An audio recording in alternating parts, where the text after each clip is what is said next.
Hey, parents, welcome back to our show. Listen, I have been chewing on this topic for quite some time. Our oldest child turned 18 recently, and I've been thinking about him leaving home and thinking, have we prepared him well for life? And then drilling down a little further, I'm thinking, like, what is maybe the most important decision that he will have to discern when he leaves here, like the most important decision of his life. And so I've kind of been, wrestling with that and came up with this idea that, you know what, if I consider my own life, I kind of consider that one of the most important decisions I made in my life was who I chose as my spouse. Whoa, that opened a whole door to this wide open world of like, well, what does that mean? How have I prepared him to choose a spouse? That means dating and like dating well.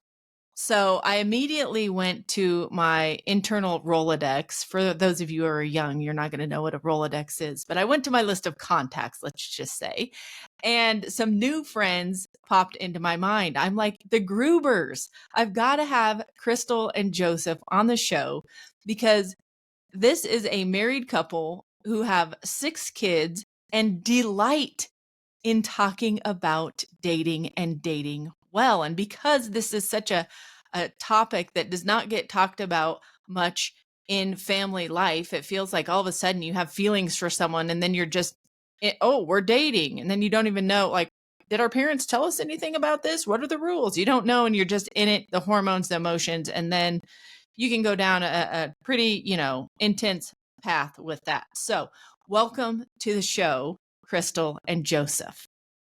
Thank you for having us, Jordan. Thank you, Jordan.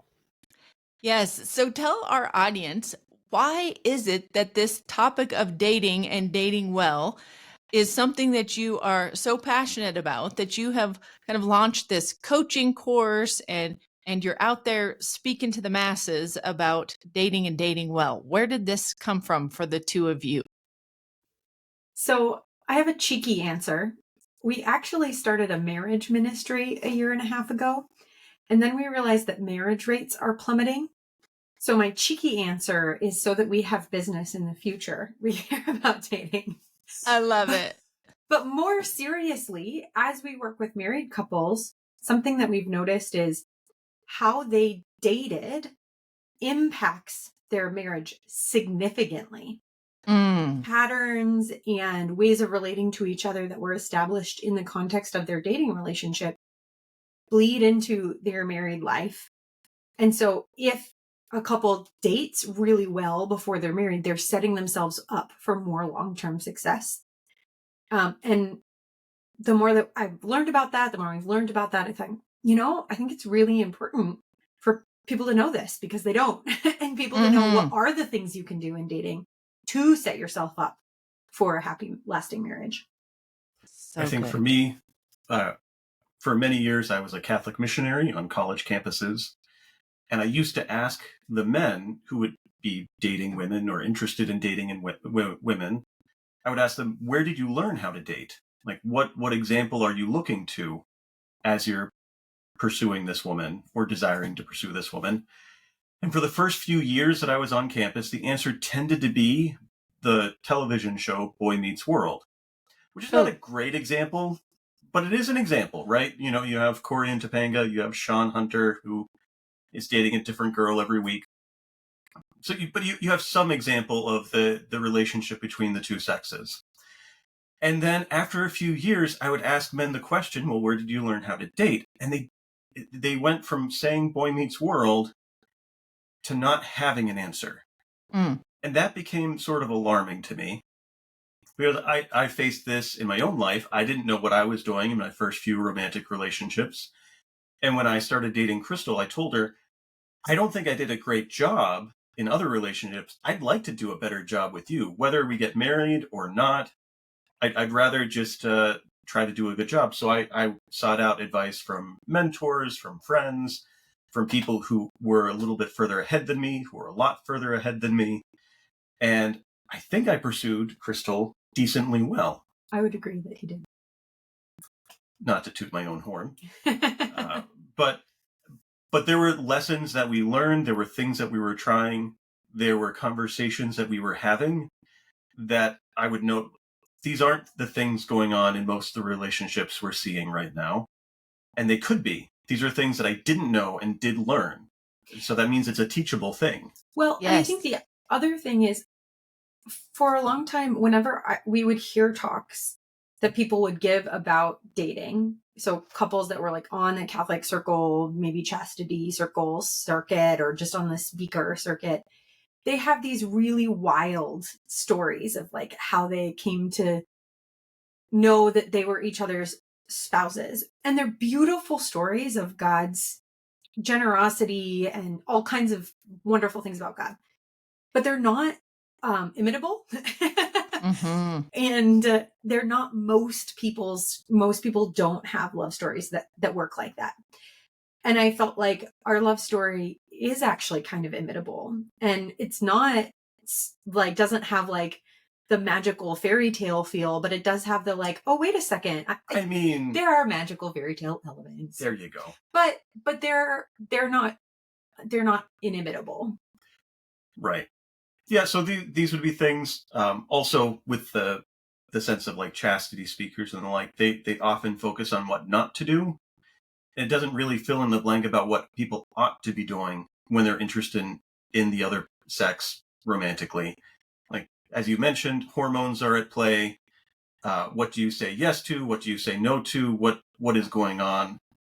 And I was like, there are answers for this. There's actually a fair number of decent answers of what to do and how to go about pursuing someone that we can share.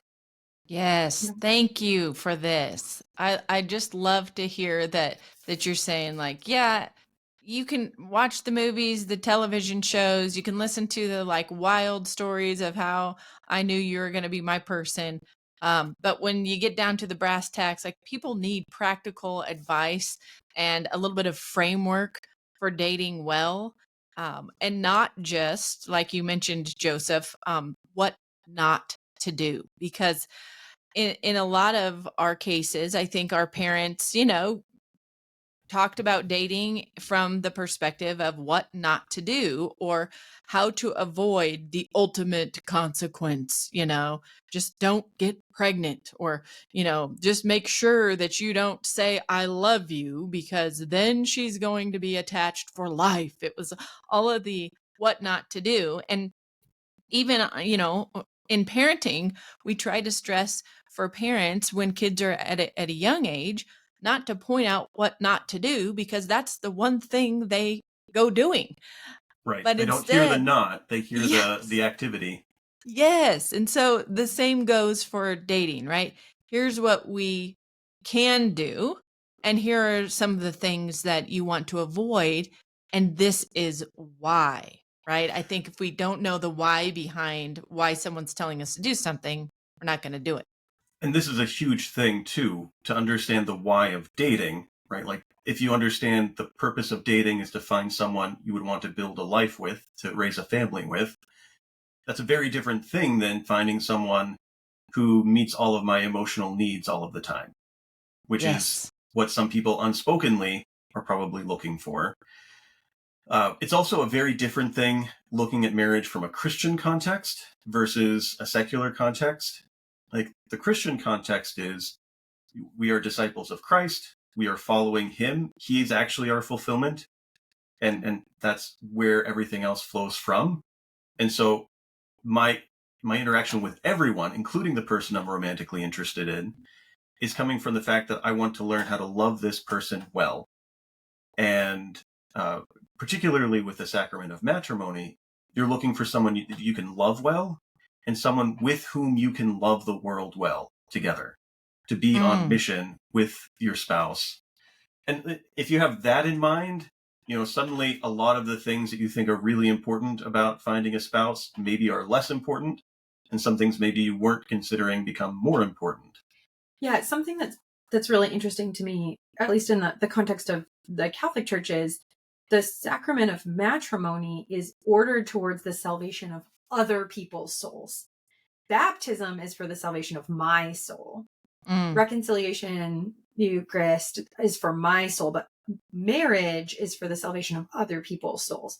And so this idea that as Christians, our marriage isn't to satisfy me, it isn't to help me be fulfilled. It is to satisfy my calling to go and make disciples of all nations alongside this person and including this person. Mm. and that is it. And so when you're thinking about that's what marriage is for, it's this outward facing thing where we're side by side. There's absolutely the eye to eye component as well. It's actually the most important component, technically. Yes. But it's not the only component, which we're often confused with when we're looking for a partner. And I think that when we have that outward facing piece in mind, that's going to change what kinds of dates we go on with somebody. Right? We're not going to sit around and watch Netflix only. If we're just looking for somebody we like hanging out with, we're going to be like, hey, let's go to the soup kitchen together. Or like, this is a reason actually to go out to eat and see how this person interacts with strangers. This is a reason to meet the other person's family and see, is this your family is part of your evangelization field? What kind are they faithful practicing Catholics? Are they going to help you out? Are they heathens that have never been baptized? Like, these are different things. And that was huge when we were dating. When Crystal first met my family, the question wasn't just, am I, her discerning wanting to marry me. She also knew these are the people that God has given to me to love for the rest of my life. Can she effectively help me in loving them? And the same thing when I met her family, these are the people that God has given her. Can I help her in her lifelong mission of loving her family? Mm-hmm. Well, you hit on so many things right there, but one thing that stands out in my mind is just this idea of meeting the other person's family. I remember when our oldest was like, I don't know, I'm not kidding, I think he was like 13 or something, and he came home and said, "Oh, I've got a girlfriend." And I went, "What? We're there?" Like, didn't expect it, because I'm thinking, you're not old enough to get married. Why are we dating now? And my dating history was trash, and it was shameful. And so I'm thinking, well, I've got in my mind something very different for my kids. But all of a sudden he says he's dating this girl. And all of a sudden that night, the phone rings. And this man says, "Hello, Jordan?" "Yes." Introduces himself. He says, I've learned that your son is dating my daughter." And I said, "I just heard that your daughter's dating my son." It was like, what do we say? And he said, "Well, we have this rule in our house." And then he kind of corrected himself, like, "I'm just making up this rule now, and I'm telling this to you." And he said that our kids, when they start dating, we have to meet the other family. And so because our children are saying that they're in a dating relationship, I'm going to invite you and Josh out for dinner. And so could you meet this Friday at this certain restaurant and bring your entire family? We'll have dinner together and we'll learn about each other. And I said, "Yeah, that's the rule in our family too." And so I thought, this is great. This is brilliant. So we met up at this restaurant and we started, the parents started talking. "Well, where are you from? How did you get here? And, tell us about your upbringing, how many siblings you had," and all this thing. And our kids, who were supposedly dating each other, were not talking, not making eye contact. They were talking to their own siblings only. It was super awkward, right? And we get home and Parker said, "What was that?" And we said, "Well, what do you mean? What was that?" We got to know this family. They are really great. What an awesome, group of folks. Like, they got the same values, the beliefs, and this is great. But didn't you think that it was important to meet them? If you're really seriously, like, exclusively dating this person, then you have to know their parents. And he was just kind of like, "Oh, you just made things real." And in talking to the other parents, they said their daughter was like that too. Like, "Oh, never mind. We're not dating then," because that was too serious. But the experience was awesome because it was communicating that if you're going to call it dating, then we're going to treat it like dating to find a mate, right? That if we're going to be possibly involved with this family for the rest of your life, then we got to get in now and make sure, this is a good thing. They Yeah. broke up like weeks later and we're like, oh yeah, we're just friends. And I mean, so that's one of the ways when you talk about meeting their families and considering a deeper level, that this bond of marriage, this idea of choosing your spouse and the sacrament of matrimony is an outward expression of God's love for the world in order to bring people to him. That right there, how you said that, Crystal, was like, boom, the light bulb went on. It's like, that's what this is about. Yeah. Oh, I think something that's so beautiful too about what you shared, Jordan, is it also unpacks another piece of the puzzle of what I think is going on and what I think parents can potentially do. I love, love, love that story you shared. One of the things that we believe has led to the breakdown in dating is that people don't see people dating, right? This question that Joseph asked about where did you learn how to date? The answer would have been, especially before the automobile, and therefore for most of human history, from watching my siblings, from watching my aunts and uncles, from hearing my parents share their story. And for your son and this other family's daughter to hear you guys sharing your stories with each other is an example of seeing, oh, this is a thing when you do when you're older and when you're wanting to start a family and these sorts of things. And a lot of that has been lost, but I think it's something, if we're thoughtful and intentional, we can create for our children as they're growing up, whether that's introducing them to other couples that are married, that have beautiful marriages, and asking them to share their stories, whether that is, if, there are families that are head of, we've been giving talks to like high school students in our town, and I hope that they take our advice and then we can have our kids watch them as they get older. Yes. Talking to our nieces and nephews as they're getting older. So just allowing for examples to be present and visible, which also happens when things are in the context of family life. Mm-hmm. Yeah. This is a really helpful note. So in the Catholic Church, we talk about there's 3 phases of marriage preparation. And most people are familiar with what's called immediate preparation for marriage, which is, an engaged couple presents themselves to the church and says, we intend to get married. Will you help prepare us for this sacrament? And that's usually like a 6 to 9 month process of maybe going on some retreats or meeting with mentor couples or meeting with the pastor. But this idea of preparation to marry a particular person. But the church talks about there's 2 other phases of marriage prep that basically in our culture a lot of people are missing out on.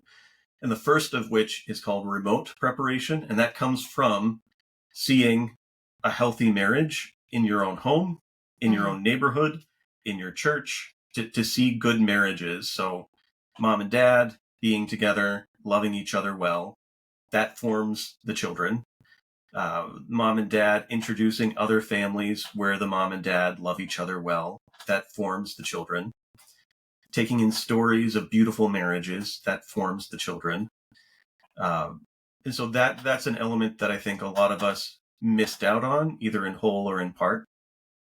And then in between the remote and immediate preparation is this proximate preparation, which is basically from puberty on, where we learn, one, how to relate to the opposite sex now that we are actually sexually differentiated, and 2, how to take our place in society. Like, what is our role? How can we contribute to the common good? And this is an aspect too that we learn a lot from example, and we learn through other kinds of activities, doing things more in groups, going on many casual dates with people, and that's part of marriage preparation. But we don't talk about it that way. We don't talk about my wife and I loving each other well is marriage preparation for our children. But it is. The better I love Crystal, the better prepared for marriage our children are.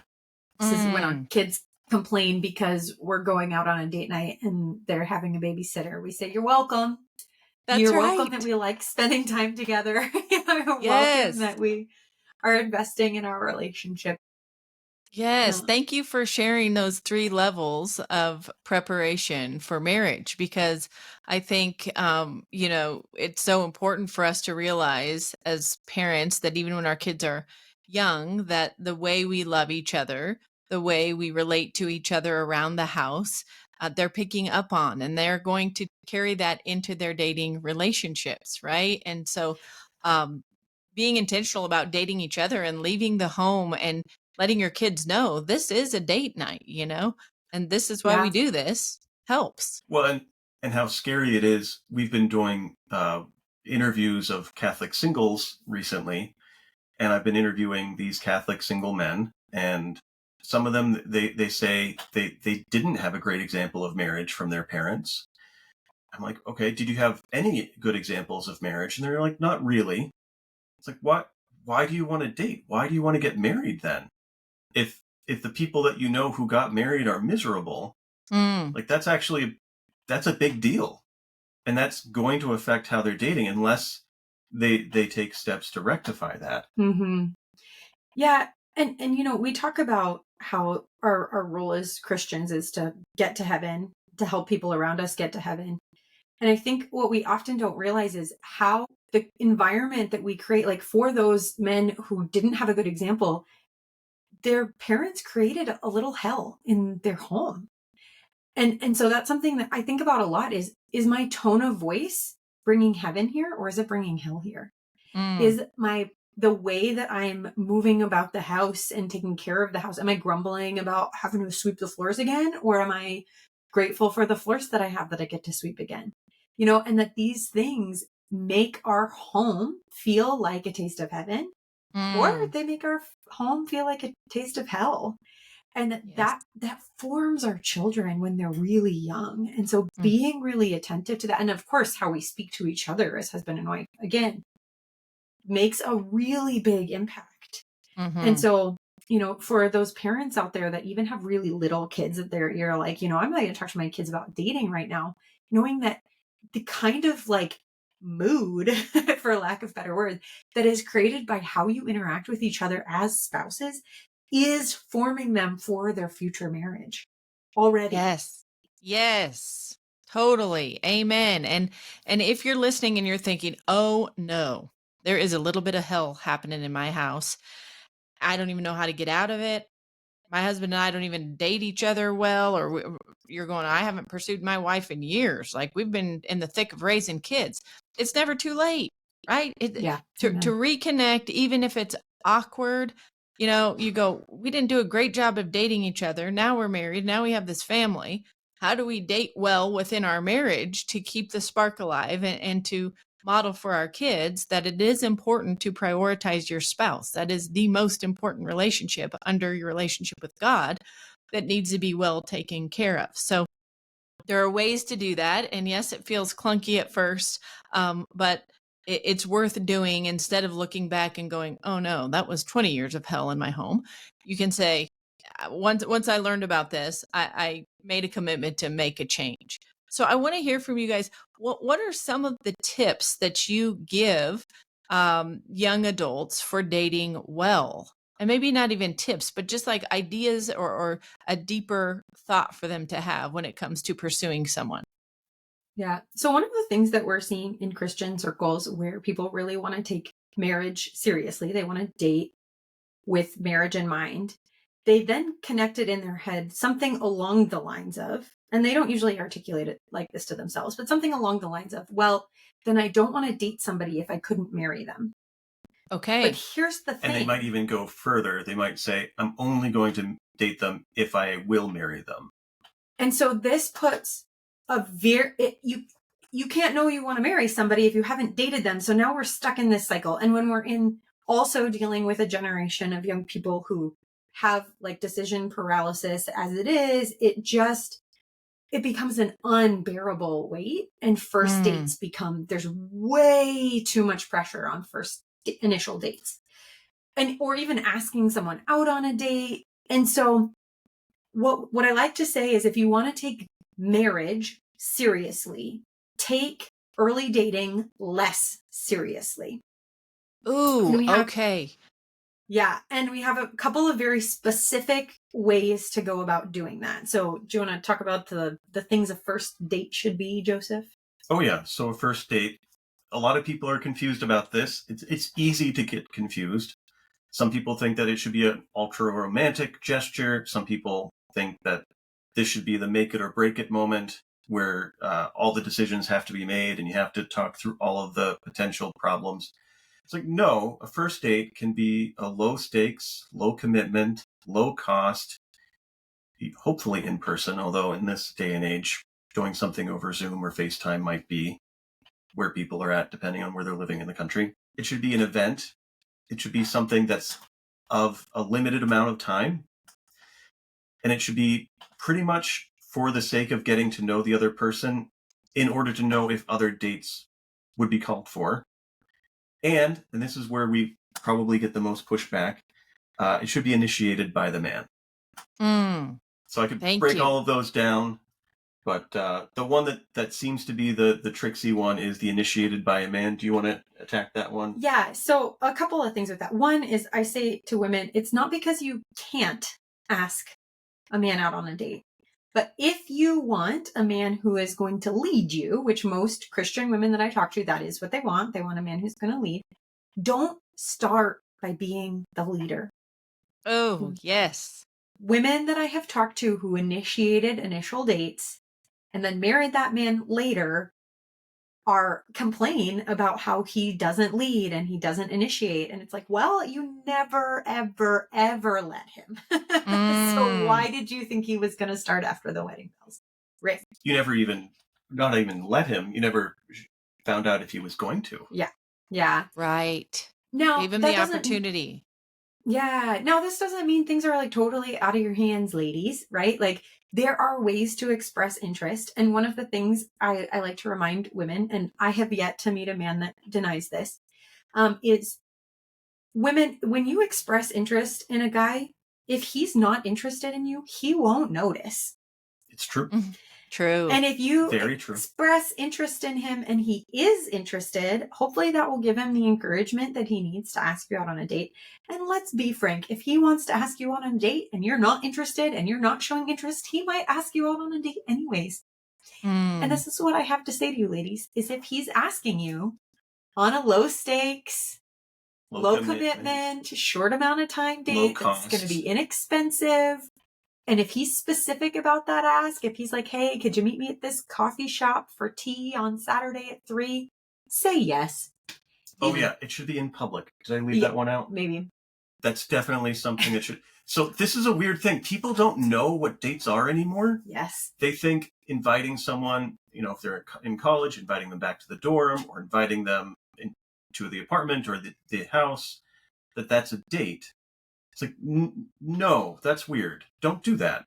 Yes. Don't do that. Agreed. Be in public. That's an important feature of discerning marriage. It's a public relationship. This is why the state is involved. So start it in public. Be visible, especially for people who don't know the other person very well. That's a great way to show that you're respectful of them. To be like, we're going to be at a coffee shop. Meet me there. Meet me there. I'm not going to we'll drive separately. Yeah, so that there's a lot. Freedom and clarity are always, always, always the two primary principles. Freedom and clarity through and through. And so when it's something like, meet me at this place and I'm going to buy you something that costs less than $10, it lowers the threshold of expectations. This is just about, do I enjoy your company enough to go on a second date? That's it. That's it. That's all you need to find out. You don't have to go on a second date after a first date. There are weird things in the language of dating these days, which run totally contrary to what the word date means. The word date etymologically comes from the Latin do dare, which means to give. It's supposed to be a gift of time, which means there are no strings attached, meaning there's no obligation that one date will necessarily mean another date. It means that while dating, you're never forced to receive a gift. right? Otherwise, it's not a gift. So it can be ended. And I think this is a piece that people miss. Like, oh, just because I say yes to one date in no way locks me in on another date. I can just say no thank you at the end of the first date. And so I think this is something that parents can communicate to kids when they are starting to date is just go on. You don't need to be girlfriend and boyfriend Before you've gone out. Go on a date or two. I heard a story once about an older woman who's, was like grandma, maybe even great grandma kind of age. And her parents had a rule that they were never allowed to, she was not allowed to go on 2 dates in a row with the same person. So, like, if she really liked Bobby and wanted to be dating Bobby, she would have to get Drew to ask her out after her date with Bobby if she wanted to go on another date with Bobby. And then after that, maybe she would go on that date with Tom so that she could go on another date with Bobby, right? And this does a lot of things. It really allows for the chastity stuff to be really natural because you're not alone together. There's not an opportunity in the same way to make bad decisions in terms of chastity, but you're also going to it forces your hand in honoring other people, even when your hormones are raging and maybe you are thinking selfishly, you're not thinking straight, right? It's like, oh, well, yes. I'm going to go on dates with more than this person. And I wouldn't want this person, if I really like him, messing around with somebody else in between. So I'm not going to do that either. Mm-hmm. And when there's just a low pressure on first dates because they're about learning about other people and who I get along with and why and how I share, it lowers the stakes on those first dates in a way that really actually prepares your heart to have better discernment about the right person when they come along. And also it keeps you in check on the things that help you be free and clear. Yes, freedom and clarity in dating is what we're going for here. And I hear so many little themes popping up as you both talk about first dates. One, just the idea of keeping them public, right? Out where you can be seen. There's no pressure. That dating is a gift. It's a gift of time, but there's also no strings attached. And I think that's what our culture gets so wrong today with teenagers dating, is that if we go out, there's going to be some physical contact that I should expect, a kiss or more than that. And then if we involve our bodies, then we are definitely together. And then there's this chain that has bonded them together that they're going, okay, and now we can't date other people because we've given our body to each other. And then it's just a whole snowball effect of things. So I love that you're giving people permission. Like, you can go on 3 dates with 3 different people in this context. It's a free choice. There's no strings attached. You are keeping it public and safe for everybody. And the idea is that you're learning more about the other person and how you communicate with them and what their family life is like and their experiences. So it's low stakes, like you're saying. Yeah. And you'll learn more about yourself as well, which is important. It's not why you're doing it, but it will also happen. Learn more about what you're looking for in somebody that you want to be on mission with for the rest of your life. Yeah, do you want to tell the example of our friend, the teacher? Yes. I don't know if we're allowed to use her name yet or no. So she, this friend of ours, we can just call her the teacher for now. She decided to take this advice. So she spent a summer, hence the teaching part is significant. She had a summer where she just didn't have as much going on. So she's like, I'm going to get on a dating app and I'm going to see how many first dates I can go on this summer. Okay. And I think I'm going to say maybe she went on like 5 or 6 first dates over the course of the summer. Some from the dating app, some from friends setting her up because they knew she was trying to go on first dates. That was just like the thing. And a couple of the guys she went on second dates with, and some of them she didn't. And I think maybe one of the guys she went on a third date with, but was like, meh, and then school was starting. She's like, okay, well, I learned a lot, but like none of these guys are worth trying to find time for during the school year. And around this time, she gets an invitation to a wedding. And it turned out that none of her friends were going to the wedding. She's like, I'm going to go anyways. Why not? So she goes to this wedding and she's sitting at the table with like the random single friends from both sides of the aisle, whatever, for dinner. And there's another guy there. We'll call him the engineer since we're calling her the teacher. Nice. And they get to chatting and they're enjoying each other. And she's like, I've been on 5 or 6 first dates this summer. This guy, there's something different here. I'm going to express interest. So she made it a point just to, spend more time with him, like say kind things, look him in the eye, smile at him, be flirtatious. And at the end of the evening, he asked for her phone number. And they went on a Zoom date. They really enjoyed it. They went on some more Zoom dates. They lived far apart from each other. They were going to be visiting, they both had family in the same town that they were going to be visiting over Christmas time. So they went on some in-person dates, again, in public, low stakes, all these things. There might have been a little bit of family meeting at that time. Probably, yeah. And so then they decided, no, we're not going to date other people at this point. Long story short, they're now married. And so that's very exciting. Wow. But it was really beautiful to see how she felt so much more confident in her desire to express interest in him and that she was interested in him and that she wanted subsequent dates after the first couple of dates because she had gone on 5 or 6 first dates with other people. And she noticed like there's something different with this guy. There's a different kind of connection. We have same values in a way that's different than other guys I've gone on dates with and all of these things. And so her story always inspires me too of why it's helpful to go on low stakes, low cost, low stress first dates with people.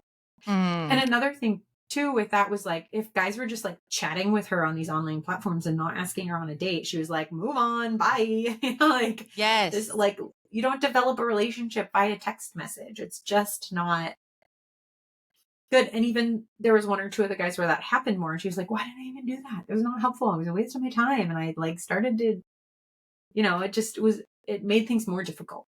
So I love that story because you're saying, again, if you're laying the foundation for your children in their, older age, 16, 17, 18, 19, 20, that it's okay to go on first dates.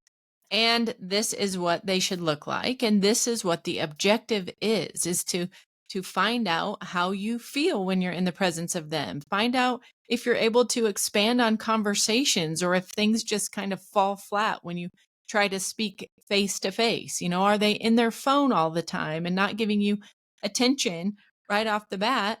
That's a sign. But if you go on several of those first dates that are low stakes, low cost, low commitment, then you have a baseline. You're developing this baseline of dating to where you get to that wedding and you're not necessarily expecting it, but all of a sudden you're like, hey, this feels really different with this guy.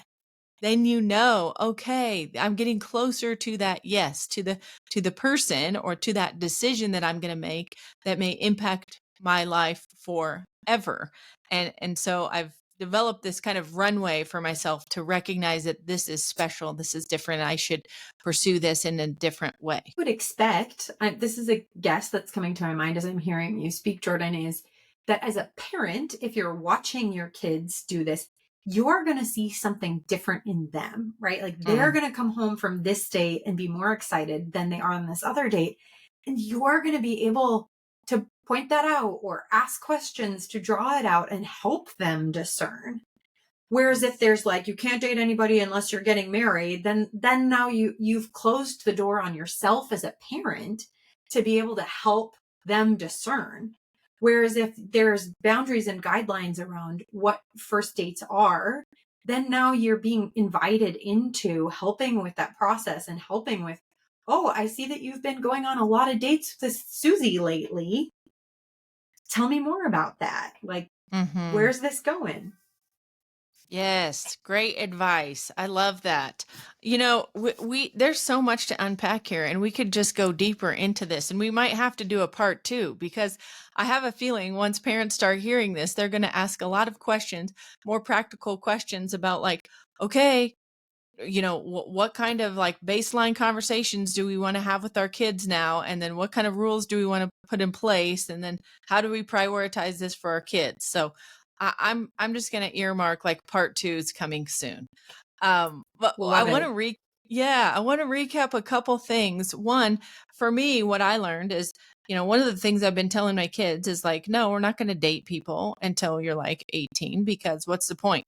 If you can't get married and you find the one, then you're going to be in a position where, you know, physically speaking, if your goal is to save yourself for marriage and to enter into a marriage in the way that you're able to give your whole self to your spouse, then and you can't even legally get married, you're going to be trying to hold yourself off for a long time, and that's a very difficult thing to do. Not impossible, people do it all the time, but why set yourself up for that? These public dates seem much more um, reasonable, and that we're just going out to find like just make it more simple and get to know someone um, before you just jump in wholeheartedly.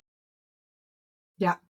And I can say, I know that I wish I knew these things when I was younger. I wish I had known that low cost, low stakes, low commitment dates were a thing, and that that was a totally legitimate way to get to know someone of the opposite sex.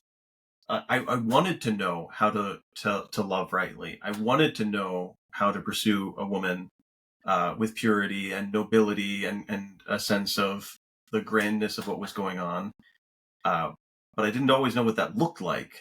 Mm. And so to have somebody say, "Oh, this is a way to do it. This is a respectful way to pursue someone. This is a respectful way to spend time with someone else."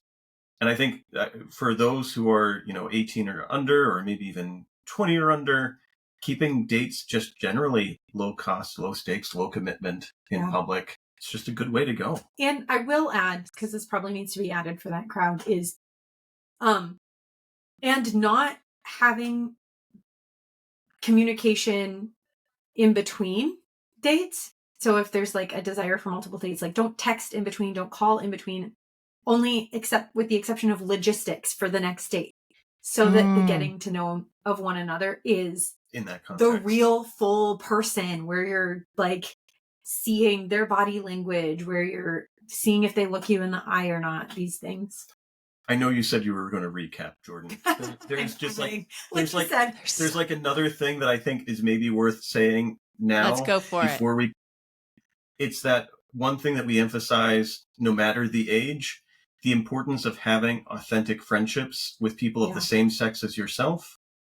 There's like this weird thing that happens for people who are not very well formed for dating, is that they think one of the points of dating is to reveal themselves in a way that is totally unique to the other person, to say, I've never told anyone this, but, and then to reveal something like a deep and dark secret or grand and glorious hope, and to say, actually, if you can't have that conversation with your best male friend and you're a man, or your best female friend and you're a woman, then that's an issue, because you actually need good friendships just as you need a supportive family in order to well discern marriage.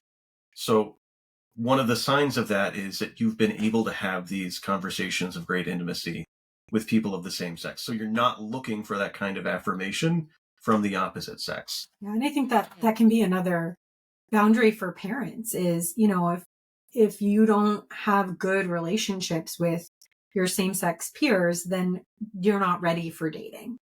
Yes. Ooh, so good. That's a good like measurement tool, right? Is how much are you engaging your peer group, your same-sex peer group on a regular basis?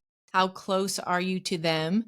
You know, if you aren't and you don't have that, what can we do as parents to help you facilitate safe relationships with your friends where you can go deep with them through youth group or just getting, parents organizing other families to come over so that they can spend time in person, not on a screen, texting or, chatting through social media, but real in-person experiences. So that is a great place for us to wrap up, because I think that sets the foundation for parents with young kids to really think about, facilitating true authentic relationships just in their friend groups first, but then that being the platform that they can build upon to say, hey, this is much like your friendship with, Joe, is like you're going to share your real self when you go out on a first date. Nothing to be nervous about.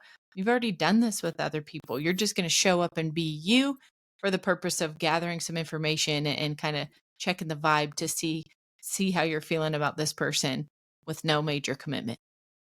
Yeah. Yep. So good. So tell us what you're doing professionally to help couples date well. What do you have going on over there?